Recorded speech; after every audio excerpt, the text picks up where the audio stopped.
Grande BH em pauta. Os problemas da sua região em debate na Band News FM. E o problema da nossa região que nós vamos debater esta semana, para o que eu convido o ouvinte da Band News FM a acompanhar conosco todos os dias, mais ou menos aqui às 5:11 da manhã, é o metrô. Vamos falar do metrô. A avaliação é péssima, o metrô é bem ruim, tem muito atraso, o trem está sempre quebrando, andando com as portas abertas de vez em quando. Portas abertas? Às vezes acontece, finalmente, na hora de pico. Porta aberta, segurança entra, fica na porta barrando o pessoal para não cair na via. Na hora da entrada é uma tristeza. Tumulto, todo mundo quer sentar e não acha lugar. Fica com medo de ser empurrada? Dá medo. Há uma administração péssima, onde eles estão deixando muito a desejar, e os vagões estão superlotados e sem condição de melhoria para toda a população.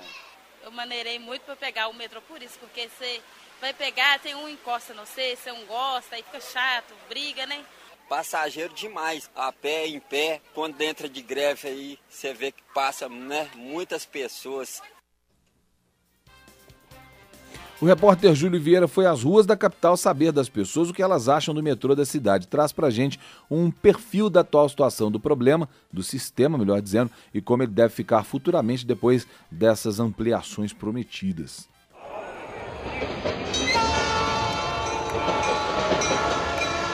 São 220 mil pessoas transportadas diariamente por 25 composições que levam os passageiros a 19 estações espalhadas ao longo de 28 quilômetros de trilhos que vão da região de Venda Nova até o Eldorado em Contagem, na Grande BH. Os números do metrô de Belo Horizonte são considerados modestos para uma metrópole do porte da capital mineira. Especialistas em mobilidade urbana cobram o mais rápido possível obras para ampliação do sistema considerado a principal saída para desafogar o trânsito da cidade e evitar um colapso futuramente. De acordo com a CBTU, a empresa que administra o metrô da capital mineira, o índice de regularidade e de pontualidade chega a 98%, com aprovação de 72% dos usuários. Apesar dos números positivos nas estações, a reclamação ainda é grande, principalmente em relação aos vagões que estão constantemente lotados. Tá complicado, né? Os horários de pico são muito cheios, muito lotados, a gente não tem, sempre muito apertado, é complicado, é muito ruim. Precária mesmo. Chega esse horário assim e só fica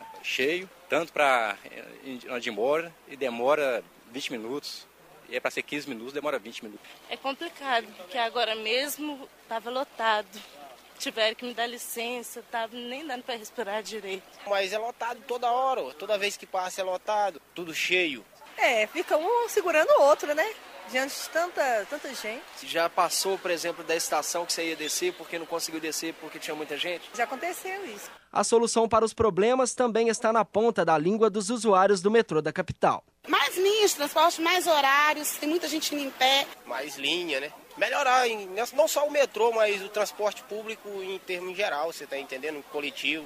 Talvez deveria ter mais fluxo, nos horários de pico, ter metrôs com menos espaço de tempo para melhorar um pouco, porque é muito ruim. Ou a gente espera ou vai empacotado. Mas eu acredito que uma quantidade maior de trens poderia melhorar, né? Diante da necessidade de ampliação do metrô de Belo Horizonte, após anos de promessa e discussões entre governos federal, estadual e municipal, começaram os trabalhos de perfuração e sondagem para a construção da linha 3, que vai ligar Savassi e Lagoinha por 4,5 km de trilhos subterrâneos. Apesar de os trabalhos terem finalmente começado, a população ainda desconfia da entrega dos novos ramais. Já tem praticamente 30 anos que eles estão tentando fazer a linha 1, terminar a linha 1 depois de 30 anos. Eu acho que isso não vai sair do papel tão cedo, entende? É uma pena, mas não vai. Você acredita nisso? Você acredita? Eu acho que não.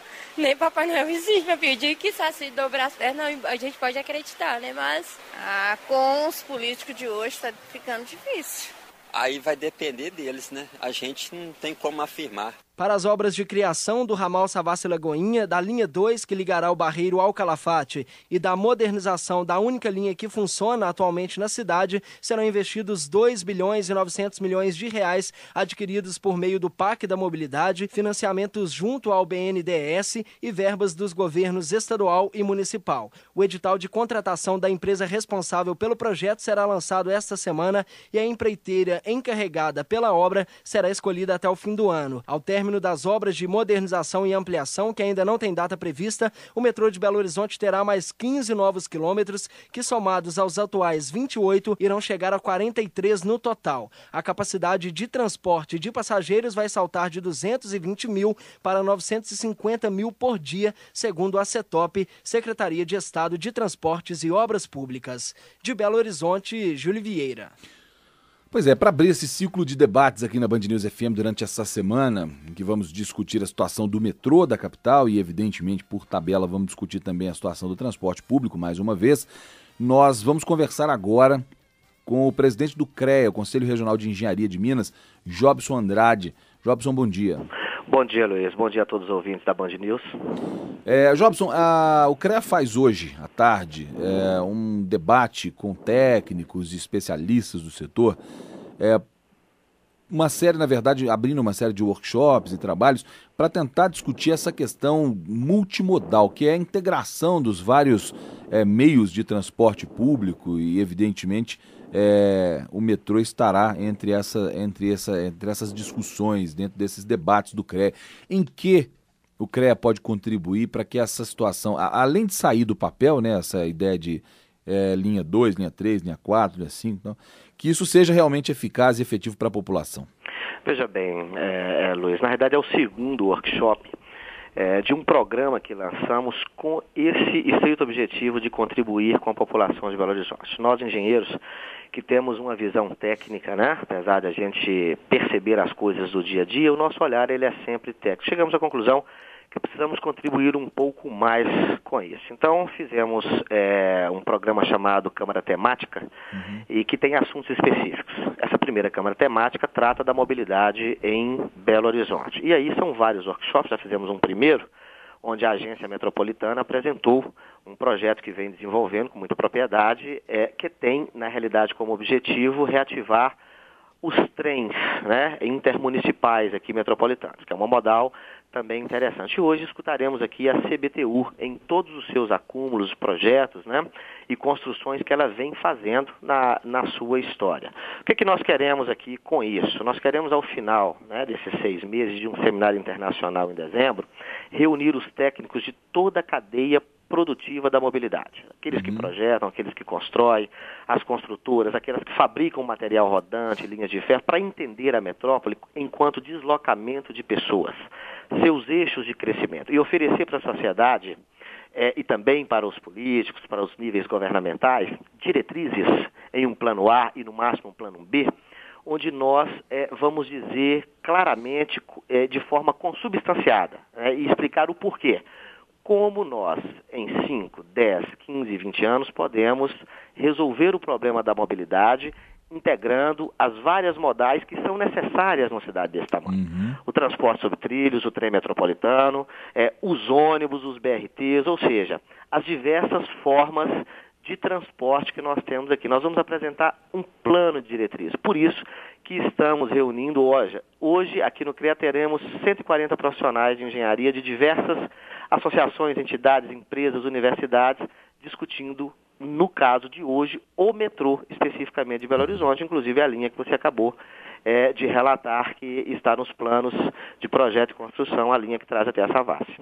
Muito bem, olha só, você se tocou num ponto aí que eu acho principal de toda essa discussão quando o assunto é a mobilidade em Belo Horizonte. Hoje, praticamente tudo que se fala nessa cidade, todas as obras e construções que estão sendo feitas, elas estão visando até prazos mesmo para tentar atingir, tentar resolver um problema imediato, pensando na Copa do Mundo de 2014, pensando na demanda de Olimpíadas de 2016, onde nós teremos jogos de futebol aqui em Belo Horizonte, no Mineirão.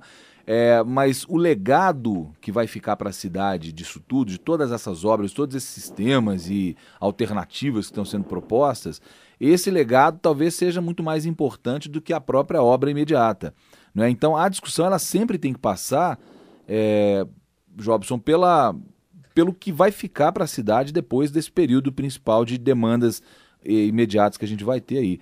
E isso é uma coisa que a gente não está vendo essa discussão tão feita de forma tão aprofundada, né? Então, acho que por isso fica mais importante ainda a participação de órgãos como é o caso do CREA, que tem credibilidade, que tem um histórico e principalmente uma história com a cidade, para tentar viabilizar ações e soluções que deem alguma coisa daqui a 15, 20 anos, né?